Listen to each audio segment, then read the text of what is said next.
किसी जंगल में एक गुफा में लीला नाम की शेरनी अपने एक बच्चे मोती के साथ रहती थी।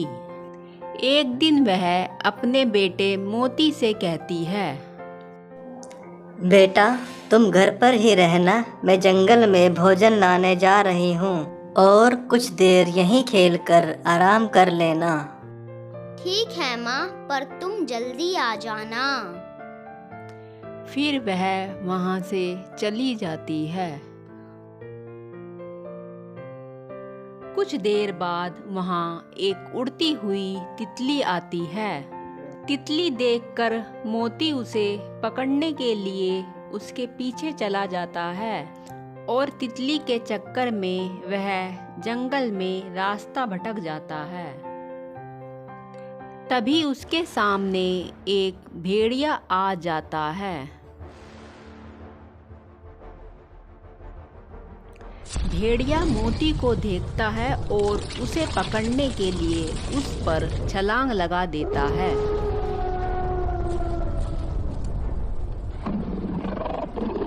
तभी मोती वहां से भागता है और भेड़िया भी उसे पकड़ने के लिए उसके पीछे पीछे दौड़ता है।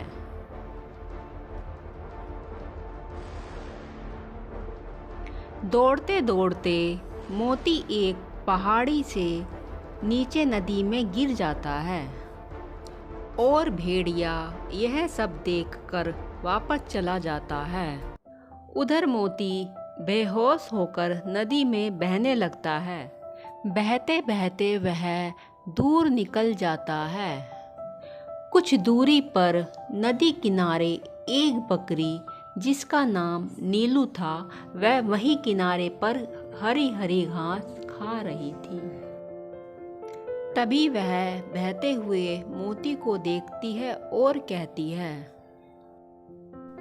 वह कौन है जो नदी में तेजी से बहता हुआ जा रहा है?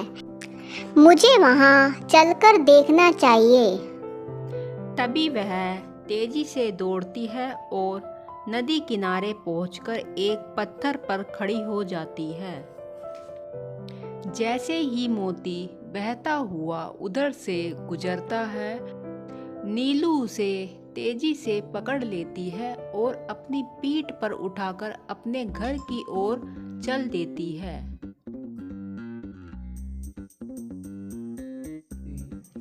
और अपने घर पहुंच जाती है।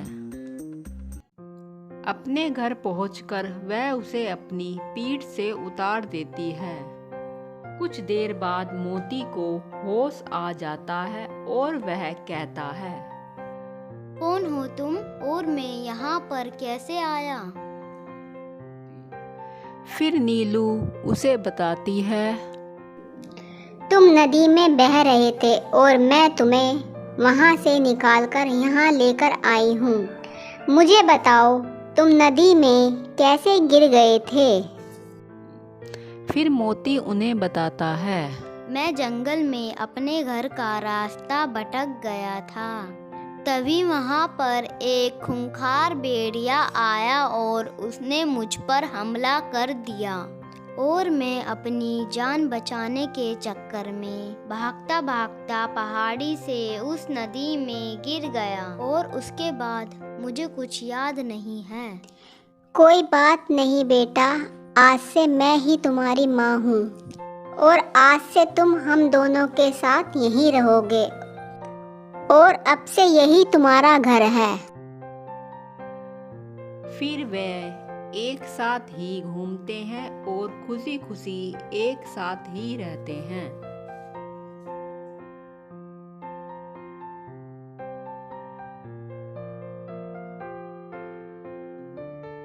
5 साल बाद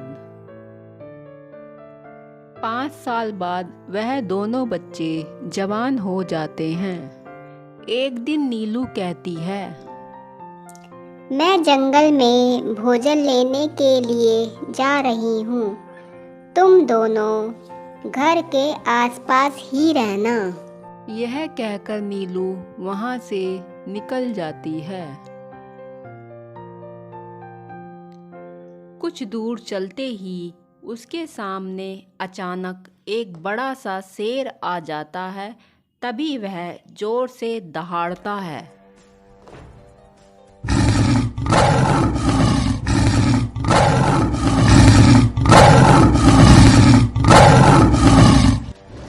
तभी शेर की आवाज सुनकर मोती तेजी से अपनी माँ नीलू की तरफ दौड़ता है।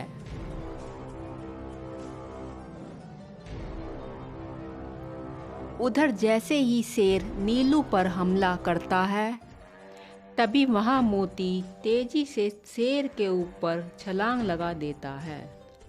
फिर दोनों में लड़ाई शुरू हो जाती है। तभी वहाँ लीला शेरनी आ जाती है और कहती है, तुम दोनों इस बकरी के लिए आपस में क्यों लड़ रहे हो? हमें आपस में नहीं लड़ना चाहिए। आपस में मत लड़ो, छोड़ दो एक दूसरे को। हाँ बेटा, छोड़ दो उसे, झगड़ा मत करो, छोड़ दो बेटा उसे। बेटा, यह तुम क्या कह रही हो? यह तुम्हारा बेटा कैसे हो सकता है? 5 साल से मैं इसका पालन पोषण कर रही हूँ और 5 साल से हम एक साथ रह रहे हैं। 5 साल पहले यह पहाड़ी से नीचे नदी में गिर गया था और मैंने इसे नदी से निकालकर इसकी जान बचाई है। यह सब मुझे इसी ने बताया था और इसने अपना नाम मुझे मोती बताया था। क्या 5 साल पहले? यह तो मेरा बेटा मोती है। हाँ, यह तो मेरा बेटा मोती ही है। मुझे इन दोनों को रोकना होगा। नहीं, छोड़ो उसे। फिर लीला उन दोनों पर छलांग लगाकर उन्हें अलग कर देती है। लीला कहती है, तुम मेरे बेटे मोती हो। 5 साल पहले तुम मुझसे बिछड़ गए थे। मैंने तुम्हें पूरे जंगल में बहुत खोजा, पर तुम नहीं मिले। फिर लीलू कहती है, हाँ बेटा, यह सही कह रही है, यही तुम्हारी माँ है। 5 साल पहले तुम अपनी माँ से बिछड़ गए थे और किस्मत ने तुम्हें आज फिर मिलवा दिया है। लीलू बहन, तुम्हारा बहुत बहुत शुक्रिया। तुमने आज तक मेरे बेटे को बड़ी हिफाजत से रखा। मैं तुम्हारा यह एहसान मरते दम तक भी नहीं भूलूंगी। फिर वह सब अपना जीवन हंसी खुशी व्यतीत करते हैं। इस कहानी से हमें यह शिक्षा मिलती है कि परोपकार से ही हर बुराई का अंत किया जा सकता है। सो हे गाइस, अगर आपको हमारी वीडियो अच्छी लगी हो तो वीडियो को लाइक, सब्सक्राइब, शेयर करना मत भूलना। मिलते हैं नेक्स्ट वीडियो में, तब तक के लिए बाय बाय।